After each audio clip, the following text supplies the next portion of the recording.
फडणवीसांनी सांगूनही नेते ऐकेनात। मुख्यमंत्र्यांच्या वाढदिवसाचं नागपुरातच शुभेच्छा फलक।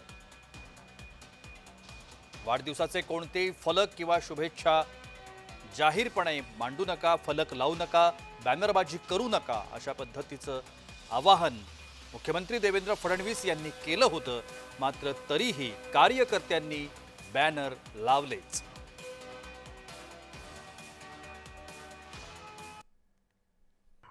महाराष्ट्राचे मुख्यमंत्री देवेंद्र फडणवीस यांचा उद्या वाढदिवस आहे। त्यानिमित्त राष्ट्रवादी काँग्रेसचे नेते माजी कॅबिनेट मंत्री राजे धर्माराव बाबा आत्राम यांनी नागपुरातील विमानतळ परिसरात जे ते होर्डिंग लावल्याचे जे चित्र आपणास दिसत आहे। एकंदरीतच बघितलं असेल तर मुख्यमंत्री देवेंद्र फडणवीस यांनी कार्यकर्त्यांना जाहीर सांगितलं आहे, सूचना दिल्या आहेत की अशा प्रकारचे जे होर्डिंग आहेत शुभेच्छेचे कुठेच लावू नये। मात्र धर्माराव बाबा आत्राम जे राष्ट्रवादी काँग्रेसचे नेते आहेत, ऐरी विधानसभा क्षेत्राचे आमदार आहेत सध्याच्या घडीला, त्यांनी अशा प्रकारचे जे बॅनर आहेत ते मोठ्या प्रमाणात लावलेले आहेत।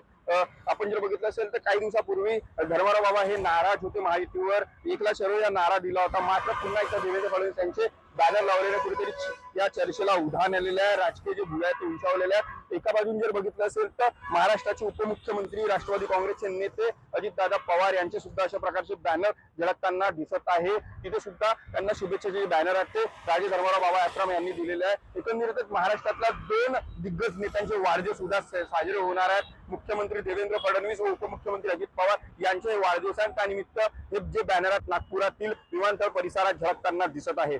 तेजस मोहतुरे, जय महाराष्ट्र न्यूज, नागपूर।